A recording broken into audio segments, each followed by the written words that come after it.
Hi everyone. 문장삽입편의 클로이입니다. 오늘은 312쪽에 있는 Step 3의 1번 문제 풀어볼게요. 우선 첫 문장 먼저 봐야겠죠? The customer service representatives in an electronics firm under major restructuring were told they had to begin selling service contracts for their equipment, in addition to installing and repairing them. 우선 이 글의 범주, 즉 논의 대상의 범위를 먼저 파악해야겠죠? 이 글은 장비를 설치하고 수리해주는 서비스 직원들이 selling, 판매도 시작하게 됐다는 것에 대해서 말하고자 하죠.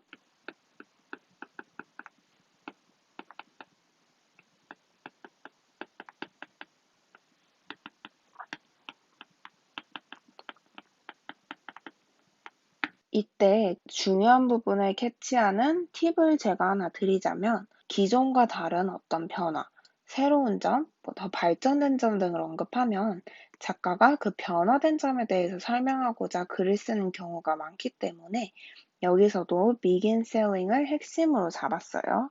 그럼 저는 이제 왜 판매도 시작하게 됐는지 그 이유가 궁금한데 첫 문장에서 이미 구조조정을 언급했기 때문에 더 이상 던질 궁금증이 없고 뭔가 설명이 다른 느낌이거든요. 이런 경우엔 첫 문장을 더 구체적으로 부연 상술해주거나 인과관계 흐름을 발전시켜 나갈 수도 있고 또 전제를 설명하면서 마지막에 또 결론을 내릴 수도 있어요. 그래서 이런 경우엔 첫 문장의 핵심을 토대로 글의 흐름을 발전시켜 나가겠구나라고 생각하고 핵심을 어떻게 발전시키나 그 부분을 캐치하면서 읽어야겠다 정도만 생각하고 넘어가도 좋아요. 그래서 서비스 직원들이 판매도 시작하게 됐다는 핵심만 잡고 이를 토대로 글의 흐름이 진행될 거라고 생각하면서 전체 글의 형식적인 전개의 틀은 굳이 예측하지 않고 바로 넘어가 볼게요. 이제 보기 문장 볼게요. For example.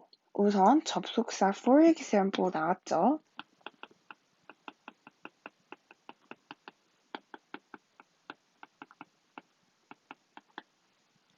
이 for example이란 접속사는 무슨 역할을 하죠? 맞아요. 추상적인 앞의 말에 대한 예시를 구체적인 단어를 이용해서 설명해 주는 거죠.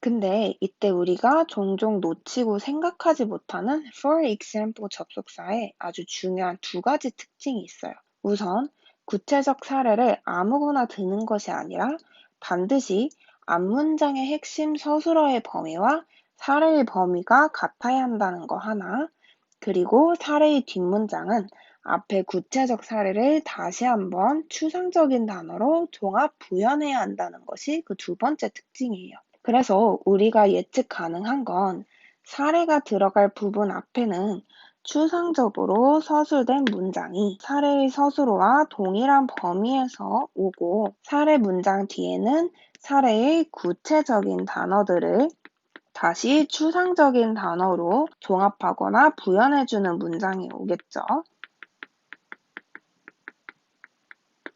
계속 읽어볼게요. The first step in servicing or installing equipment is talking with the clients to understand how they use the equipment. 이 보기 문장은 지금 서비스 직원들이 서비스를 제공하고 설치를 해줄 때 가장 먼저 하는 건 고객과 대화하는 거라고 말하고 있죠. 그들이 어떻게 equipment를 썼는지 이해하고 알기 위해서. 그럼 여기서 중요한 단어들은 the first step과 talking with the clients. 왜냐하면 굳이 여러 순서들 중 첫 번째를 선택을 해서 일단 얘기를 하니까 작가에게 선택된 그 순서가 중요할 것이고 그 첫 번째 순서에 관한 내용이 고객과 대화하는 거니까 그 두 개가 중요하겠죠. 그리고 첫 문장과 같이 봤을 때 생각할 수 있는 건 판매를 시작하게 된 것이 이 글의 핵심임에도 불구하고 이 사례는 갑자기 장비를 설치하던 기존 업무를 할 때 가장 먼저 하던 일을 말해주고 있죠. 그렇다면 우리가 생각해 볼 수 있는 건 이 사례의 핵심인 고객과 대화한 일이 이 글의 핵심인 서비스 직원이 판매를 시작한 것과 어떤 관련이 있을 것 같죠?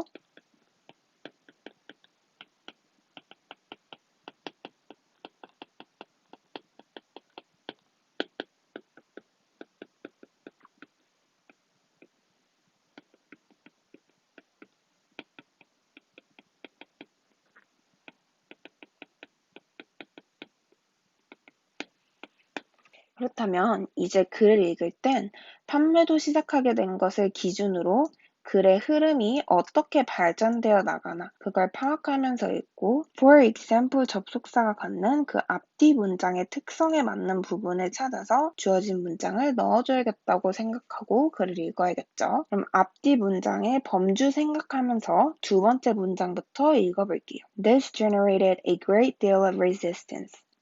지금 첫 문장에 직원들이 판매도 시작하게 된 것을 원인으로 한 결과를 말해주고 있죠. 엄청난 저항을 일으켰다고. 계속 읽어볼게요. To the service representatives, learning to sell was a very different game from what they have been playing.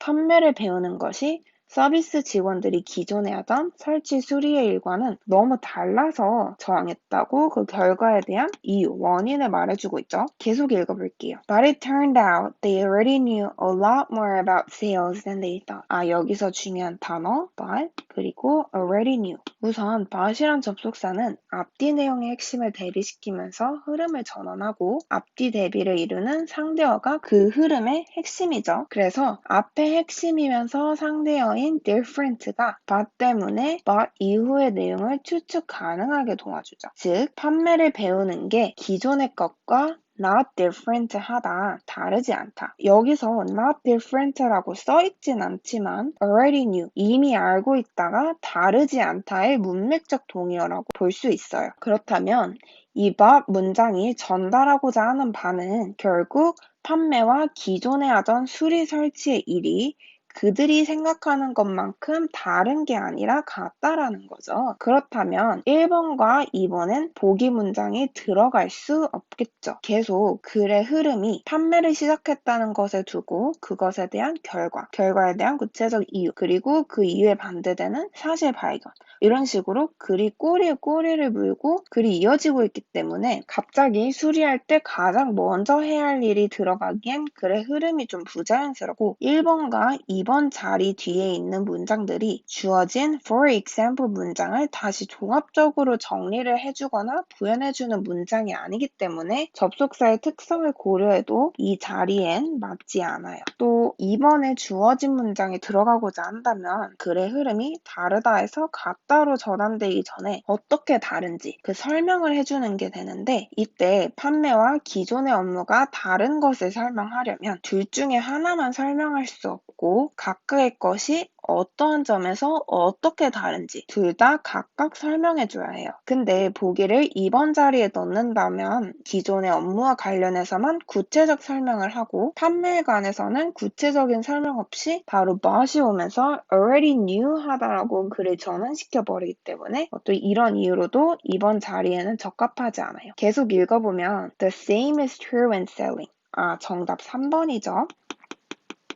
already knew 문장 뒤에 이미 알고 있는 부분이 뭔지, 즉 판매와 수리 설치가 어떤 점에 있어서 다르지 않은지 그 구체적인 설명도 없는데 바로 the same, 그 동일한 것이 판매에 적용된다고 할 수는 없겠죠. 이 말이 나오려면 반드시 판매의 비교 대상에 관한 어떤 설명이 먼저 나와야지만 그것이 판매에도 적용된다고 할 수 있겠죠. 그래서 판매의 비교 대상인 기존 서비스 업무에 대해서 구체적인 설명을 해주는 사례 문장을 3번에 넣음으로써 the same에 해당하는 부분이 앞에 먼저 올 수 있도록 해주면 좋겠죠. 그리고 접속사의 앞뒤 문장 특성을 확인했을 때도 잘 맞죠. 사례 앞 문장에는 다르지 않다의 문맥적 동의어인 이미 알고 있다고 하면서 그 부분에 대한 구체적인 설명은 아직 없고 추상적으로만 서술돼 있고 사례 문장이 3번 자리에 위치함으로써 기존 업무와 판매가 어떻게 다르지 않은지를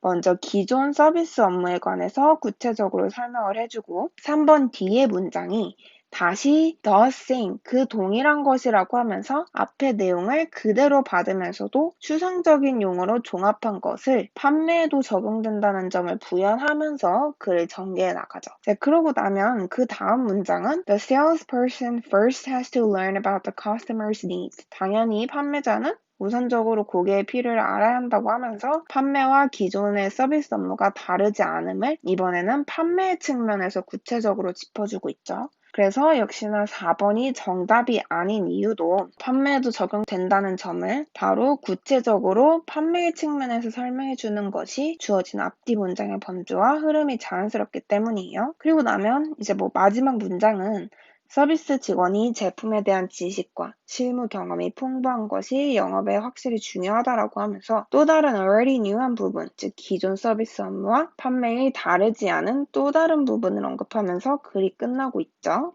그러면 5번이 역시 정답이 아닌 이유도 이 마지막 문장은 직원과 고객의 관계가 아닌 직원 그 자체가 갖는 제품에 대한 지식과 경험으로 논의 범주가 사례 문장과 다르기 때문에 사례 문장이 5번에 왔을 때 그 범주가 달라서 사례를 종합 정리해주거나 부연해준다고는 볼 수 없겠죠. 그래서 이게 이번 스텝 3 1번 문제 해설의 전부고요. 2번 문제는 어려웠나요? 쉬웠나요? 어려웠던 점이나 뭔가 보완을 했으면 하는 점이 있다면 코멘트 남겨주세요. 그럼 오늘의 강의는 여기서 마칠게요. Thank you all.